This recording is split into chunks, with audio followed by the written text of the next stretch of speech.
Gahom sa pag-uyog sa kalibutan.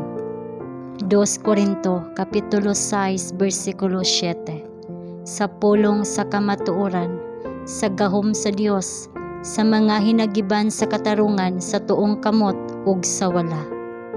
Ang sugo nga gihatag ni Kristo sa mga tinun-an, ilang gituman. Samtang kining mga mensahero sa cross nang lakaw aron sa pagsangyaw sa ebanghelyo, dihay ingon nga pagpadayag sa himaya sa Dios nga wala pasukad na saksihan sa mortal nga tawo. Pinaagi sa pagtinabangay sa Dios ng Espiritu, ang mga apostoles naghimo og usa ka buhat nga nakauyog sa kalibutan. Ngadto sa matag nasod ang ebanghelyo gidala sa usa ka kaliwatan. Mahimayaon ang mga resulta nga mitambong sa ministeryo sa pinili nga mga apostoles ni Kristo. Sa sinugdan sa ilang pagministeryo, ang uban kanila mga tawo nga walay kaalam. Apan ang ilang paghalad ngadto sa kausa sa ilang agalon, walay pagduha-duha.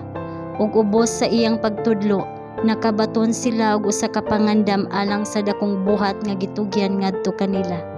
Ang grasya ug kamatuoran naghari sa ilang mga kasing-kasing, nagdasig sa ilang mga motibo ug nagkontrol sa ilang mga lihok. Ang ilang mga kinabuhi gitago uban ni Kristo diha sa Dios, ug ang kaugalingon na wala sa pananaw, naunlod sa kahiladman sa walay kinutuban nga gugma. Si Hesukristo, ang kaalam ug gahom sa Dios, mao ang tema sa matag diskurso. Samtang ilang gimantala ang kahingpitan ni Kristo, ang nabanhaw nga manluluwas, ang ilang mga pulong nakapatandog sa mga kasing-kasing, ug ang mga lalaki ug mga babaye nadaog ngadto sa ebanghelyo.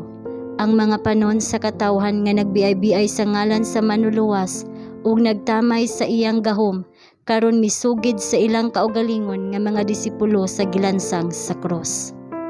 Dili sa ilang kaugalingong gahom nga ang mga apostoles nakatuman sa ilang misyon, kundili sa gahom sa buhi nga Dios.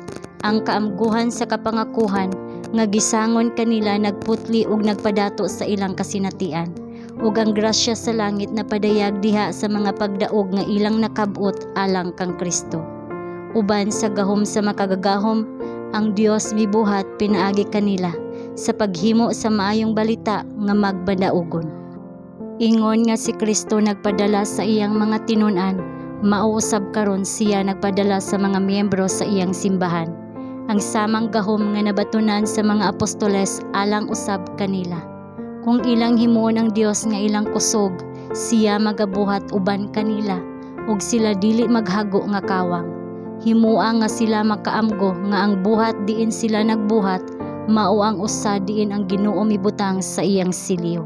Siya misugo kanato sa pagsulti sa mga pulong nga iyang gihatag kanato, mibati sa iyang balaan nga paghikap sa atong mga ngabil.